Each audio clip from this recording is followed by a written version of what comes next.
Book 5, Chapter 14.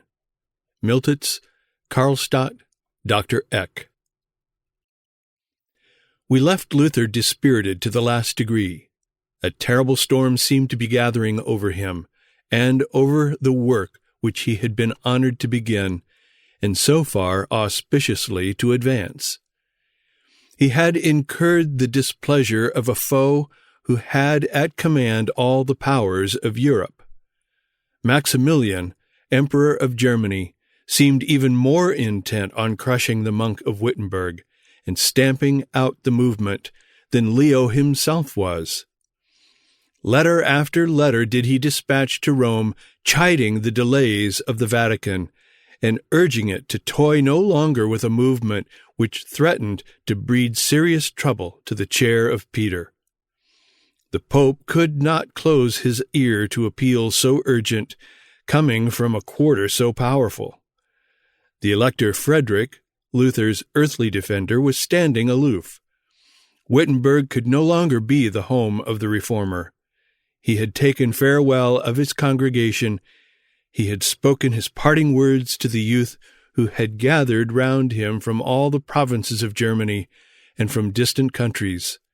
He had bidden adieu to his weeping friends, and now he stood, staff in hand, ready to go forth he knew not whither, when all at once the whole face of affairs was unexpectedly changed. Rome was not yet prepared to proceed to extremities. She had not fully fathomed the depth of the movement. Scarce an age was there in the past, but some rebellious priest had threatened his sovereign lord, but all such attempts against the pontiff had been in vain. The Wittenberg movement would, like a tempest, exhaust itself, and the waves would dash harmlessly against the rock of the Church. True, the attempts of Leo to compose the Wittenberg troubles had so far been without result, or rather, had made the matter worse. But, like the conjurer in the tale, Rome had not one only, but 100 tricks.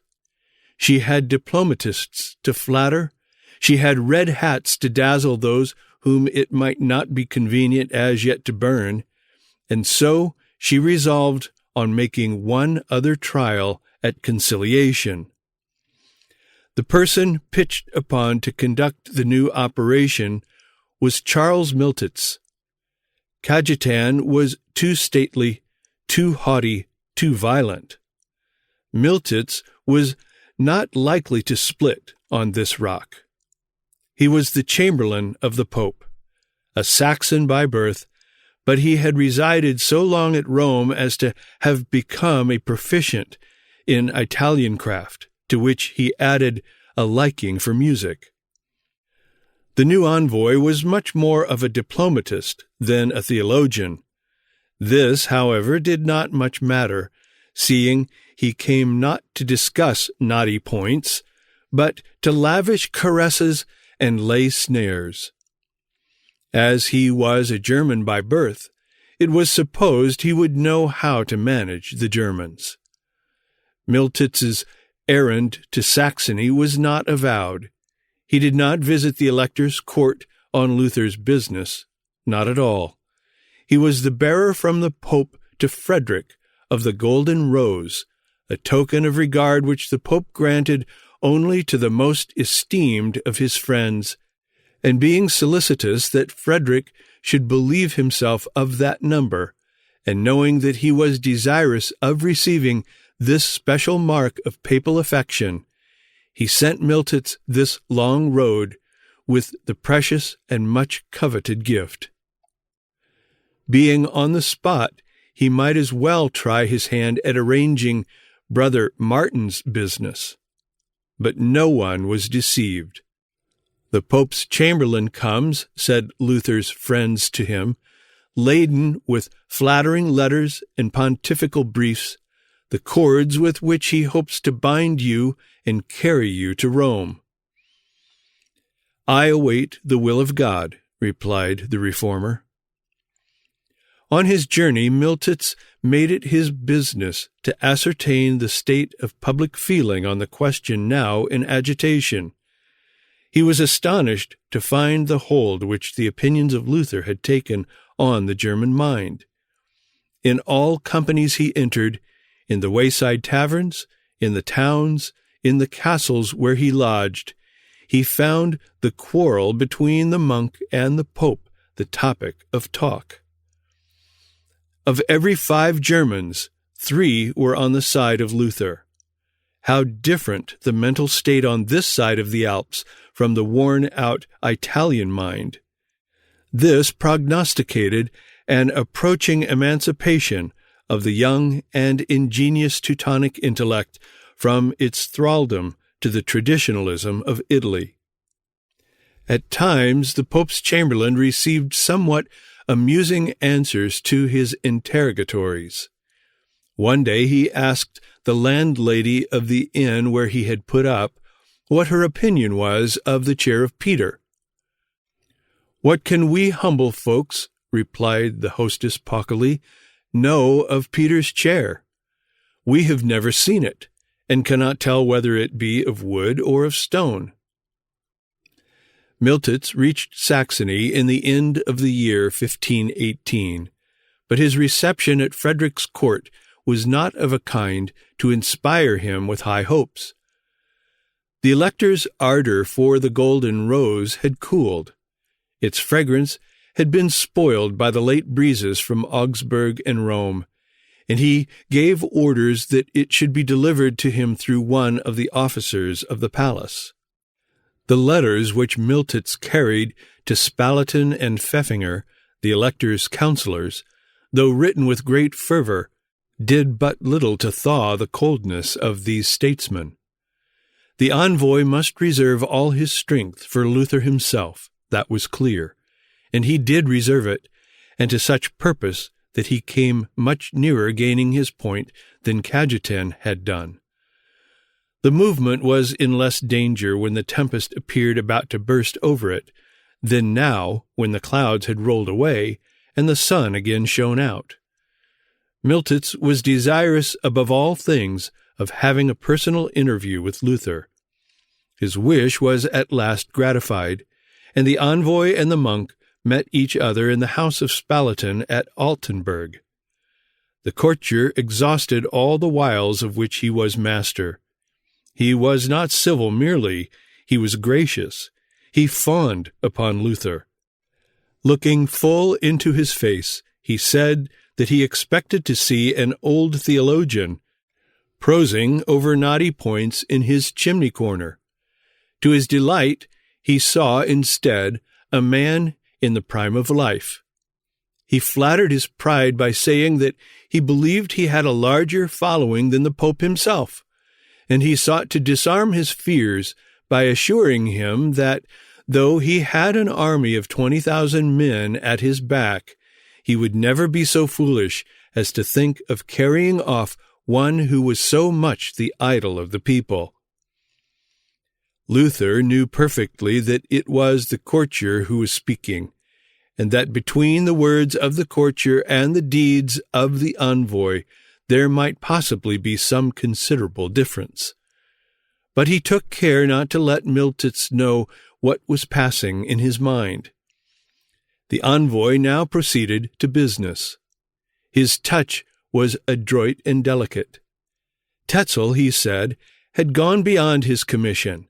He had done the thing scandalously, and he did not greatly wonder that Luther had been provoked to oppose him.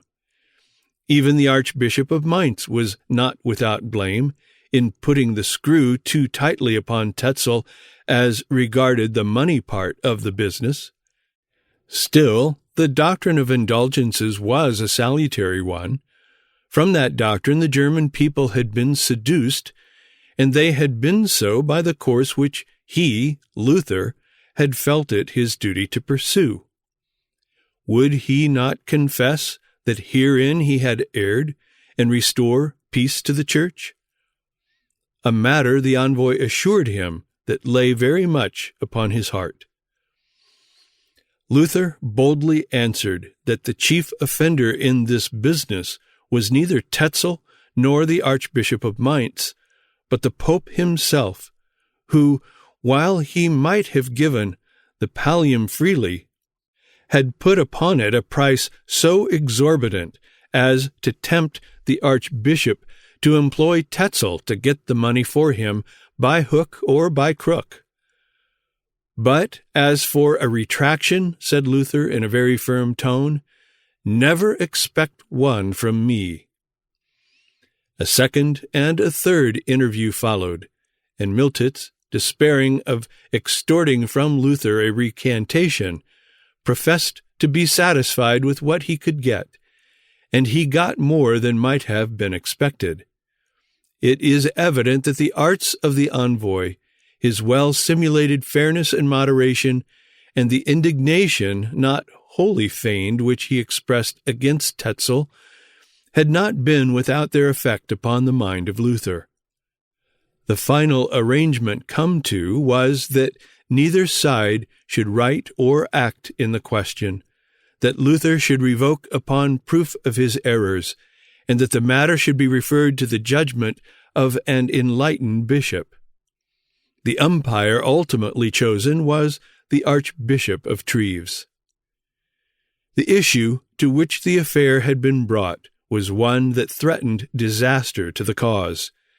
It seemed to prelude a shelving of the controversy.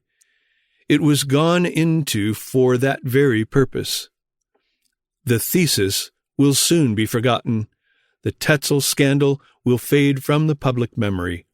Rome will observe a little more moderation and decency in the sale of indulgences, and when the storm shall have blown over, things will revert to their old course, and Germany will again lie down in her chains.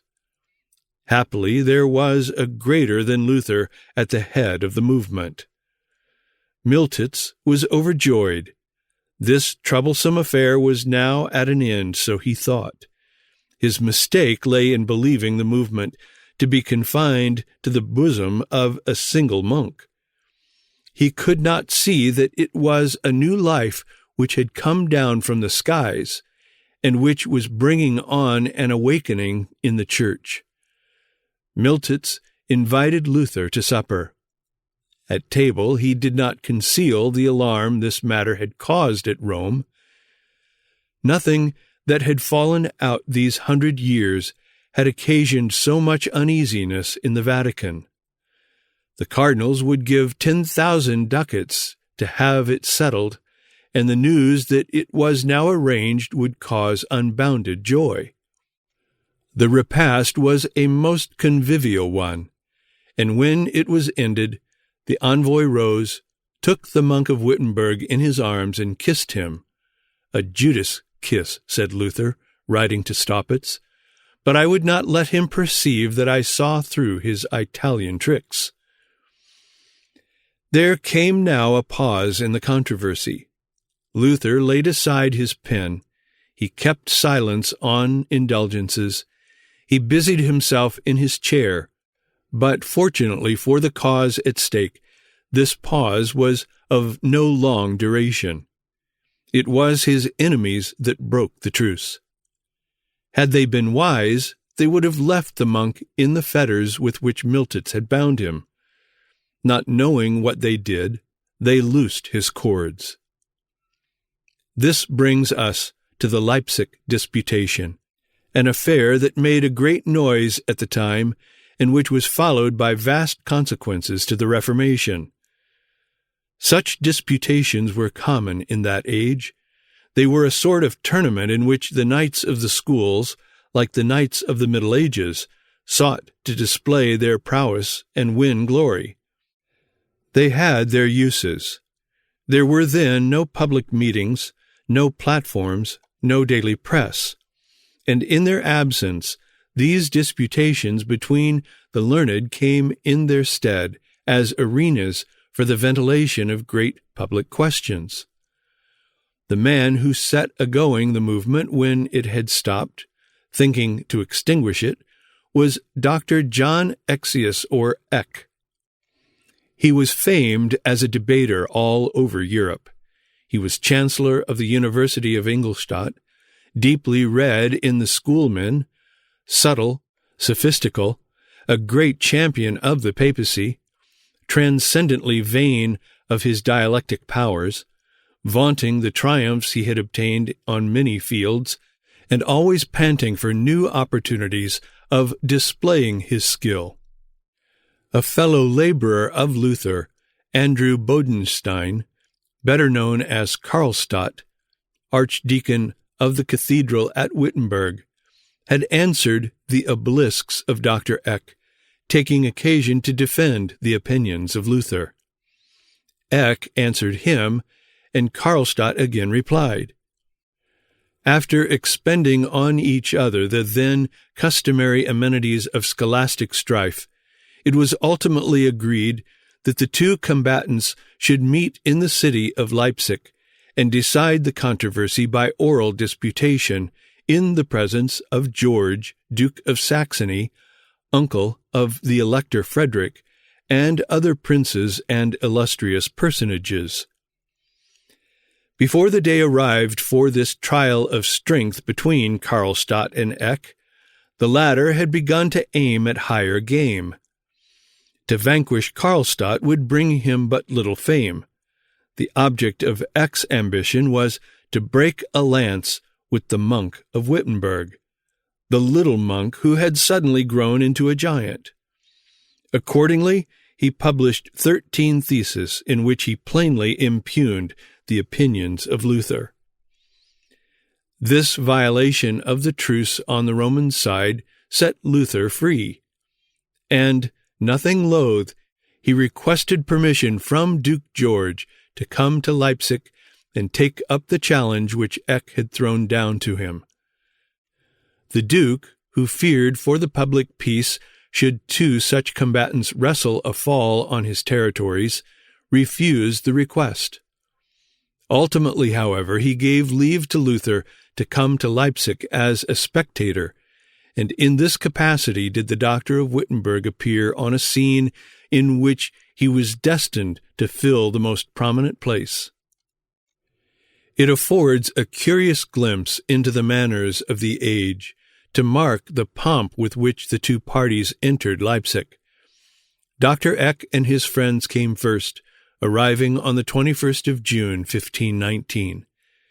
Seated in a chariot, arrayed in his sacerdotal garments, he made his entry into the city at the head of a procession composed of the civic and ecclesiastical dignitaries who had come forth to do him honor.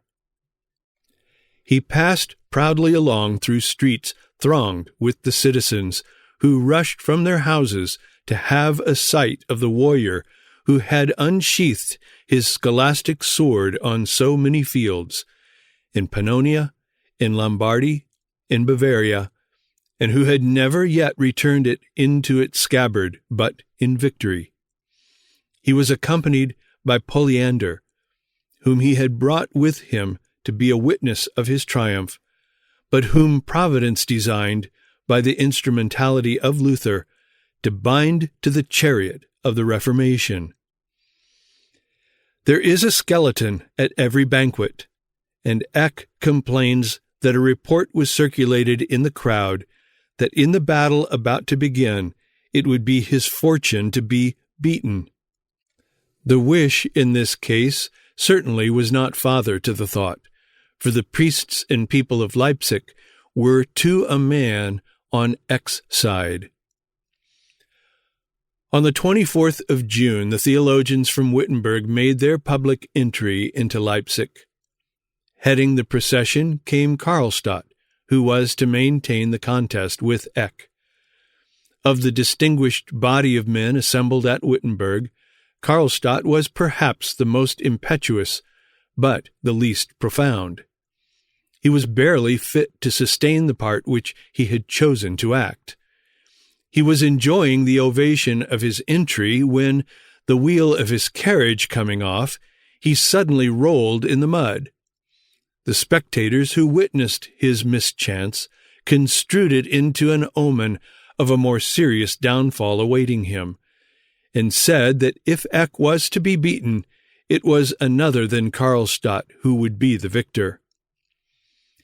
In the carriage after Carlstadt rode the Duke of Pomerania, and, one on each side of him, sat the two theologians of chief note, Luther and Melanchthon. Then followed a long train of doctors in law, masters of arts, licentiates in theology, and surrounding their carriages came a body of 200 students bearing pikes and halberds. It was not alone the interest they took in the discussion which brought them hither.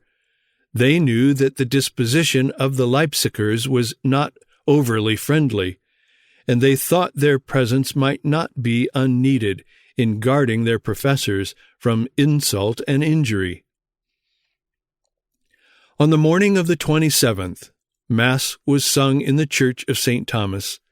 The princes, counts, abbots, councillors, and professors walked to the chapel in procession, marching to the sound of martial music with banners flying, and accompanied by a guard of nearly 100 citizens who bore halberds and other weapons.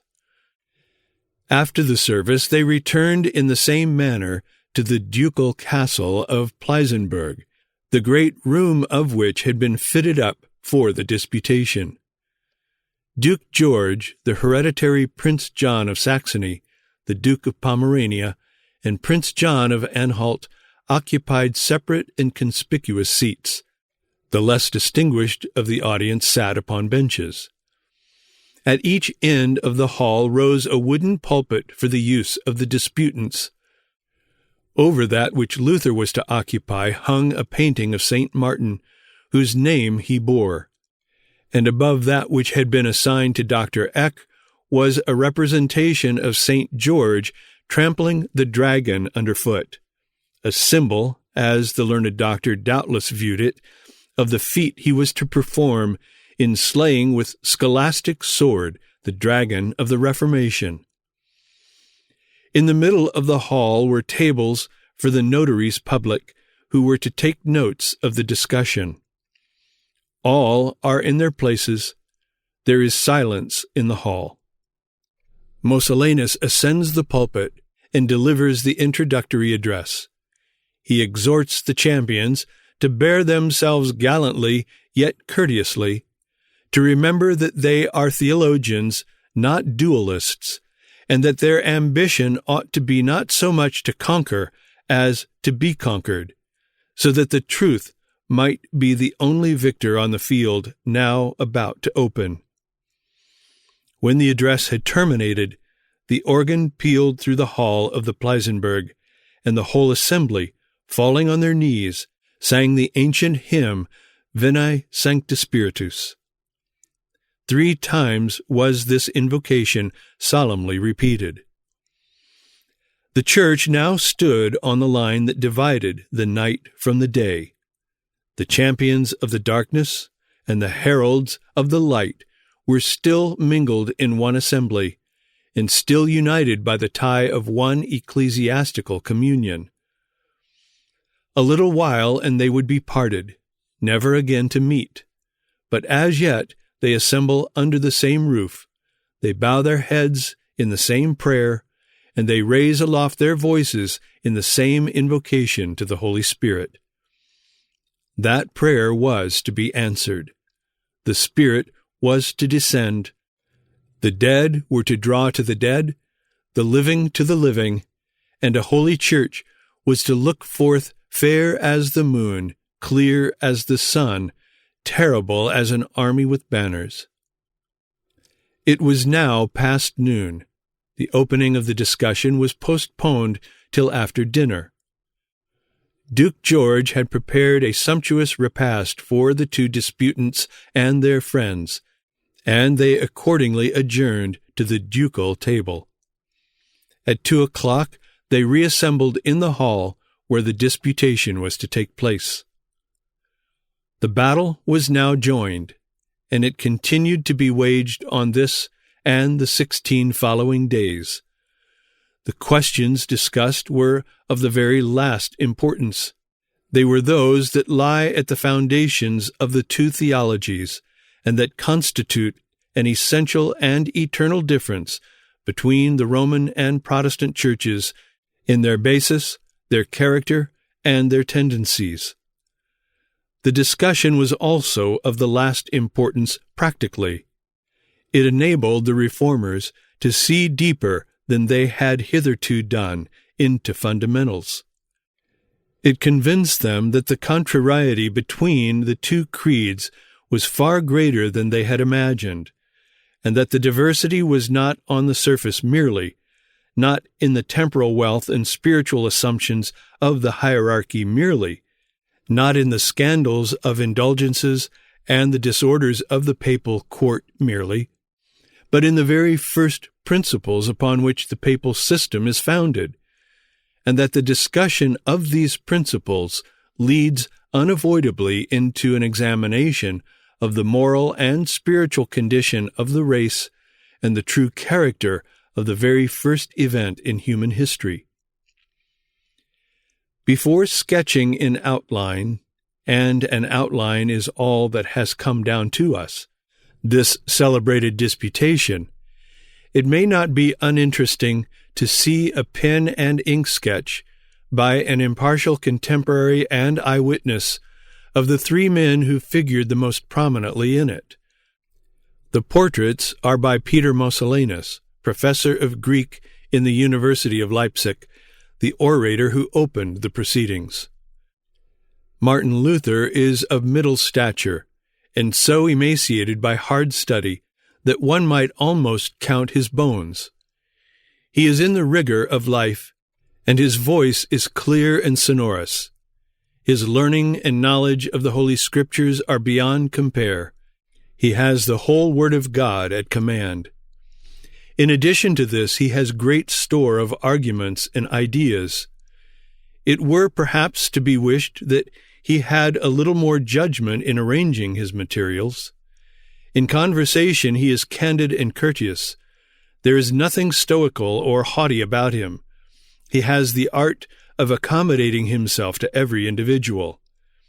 His address is pleasing and replete with good humor. He displays firmness and is never discomposed by the menaces of his adversaries, be they what they may. One is, in a manner, to believe that in the great things which he has done, God has assisted him. He is blamed, however, for being more sarcastic in his rejoinders than becomes a theologian, especially when he announces new ideas. Carlstadt is of smaller stature. His complexion is dark and sallow, his voice disagreeable, his memory less retentive, and his temper more easily ruffled than Luther's. Still, however, he possesses, though in an inferior degree, the same qualities which distinguish his friend. Eck is tall and broad-shouldered. He has a strong and truly German voice, and such excellent lungs that he would be well heard on the stage or would make an admirable town crier. His accent is rather coarse than elegant, and he has none of the gracefulness so much lauded by Cicero and Quintilian. His mouth, his eyes, and his whole figure suggest the idea of a soldier or a butcher rather than a theologian. His memory is excellent, and were his intellect equal to it, he would be faultless.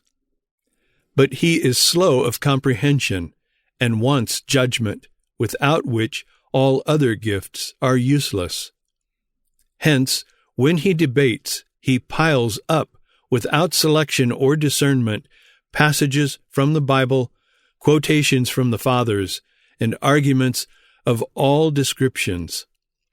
His assurance, moreover, is unbounded. When he finds himself in a difficulty, he darts off from the matter in hand and pounces upon another.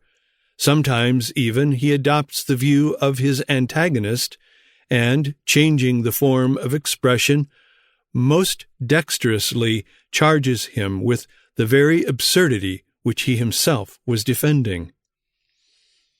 Such were the three men who now stood ready to engage in battle, as sketched by one who was too thoroughly imbued with the spirit of ancient pagan literature to care about the contest farther than as it might afford him a little amusement or some pleasurable excitement. The eyes of this learned Grecian were riveted on the past. It was the scholars, heroes, and battles of antiquity that engrossed his admiration. And yet, what were these but mimic conflicts compared with the tremendous struggle that was now opening and the giants that were to wrestle in it? The wars of Greece and Rome were but the world's nursery tales. This war, though Moscellinus knew it not, was the real drama of the race, the true conflict of the ages.